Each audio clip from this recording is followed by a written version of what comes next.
నెల్లూరులో ప్రశాంత వాతావరణం దెబ్బతిందన్నారు ఎమ్మెల్సీ పర్వతిరెడ్డి చంద్రశేఖర్ రెడ్డి.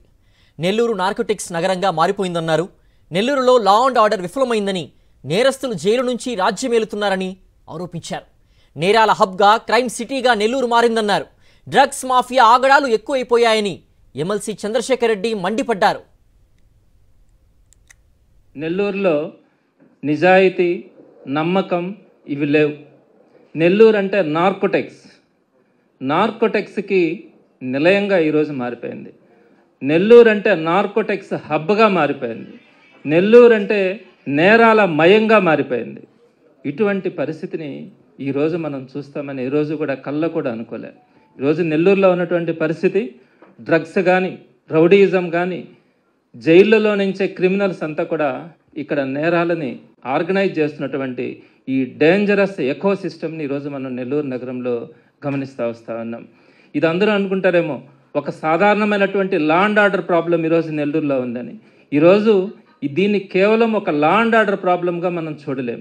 ఇది యువతకు సంబంధించి, యువత భవిష్యత్తుకు సంబంధించి, అలానే కుటుంబాల భద్రత గురించి కానీ, సమాజంలో ఉండే శాంతి భద్రతల గురించి కానీ జరుగుతున్నటువంటి దాడిగానే ఈరోజు మనము ఈ జరుగుతున్నటువంటి పరిణామాలన్నింటినీ కూడా చూడాల్సి వస్తుంది.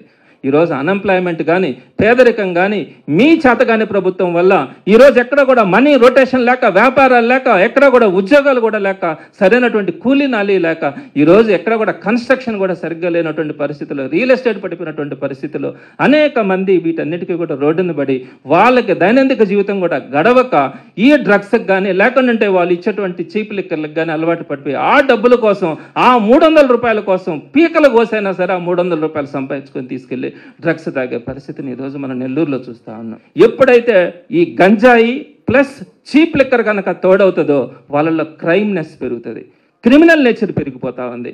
అటువంటి వాళ్ళు తల్లిలే, చెల్లిలే, పెళ్ళాంలే, ఎవరినైనా కూడా ఎంతటి అఘాయితమైన వాడికి కావాల్సినటువంటి 200-300 రూపాయల కోసం ఏ పరిస్థితిలోకైనా తీసుకెళ్లే పరిస్థితిని ఈరోజు మనం నెల్లూరు నగరంలో చూస్తూ ఉన్నాం.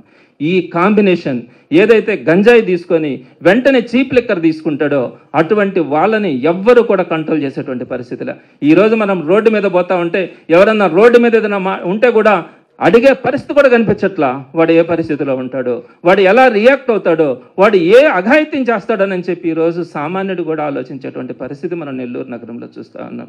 ఉత్త పుణ్యానికి పెంచలయ్య గారిని చంపేశారు. ఏం చేశాడో పెంచలయ్య గారు? ఒక మంచి చేద్దాం, సమాజాన్ని బాగుపరచాలా అనే ఆలోచనతో ఆయన ముందుకు వచ్చినప్పుడు అటువంటి వ్యక్తిని అతి దారుణంగా చంపేశారు. అక్కడికి వచ్చినటువంటి వాళ్ళలో చాలా మందికి అక్కడ ఒక హత్య జరుగుతుందని కూడా తెలియదు. కేవలం వాళ్ళకి ఒక 300 రూపాయల గంజాయి ప్యాకెట్లు ఇచ్చి అక్కడికి తీసుకొని వస్తే ఆ హత్య జరిగిన తర్వాత మాత్రమే వాళ్ళ హత్య దగ్గరికి వచ్చినామని తెలిసినటువంటి పరిస్థితుల్లో కూడా మనము గమనించాం, తెలుసుకున్నాం ఈ విషయాన్ని కూడా.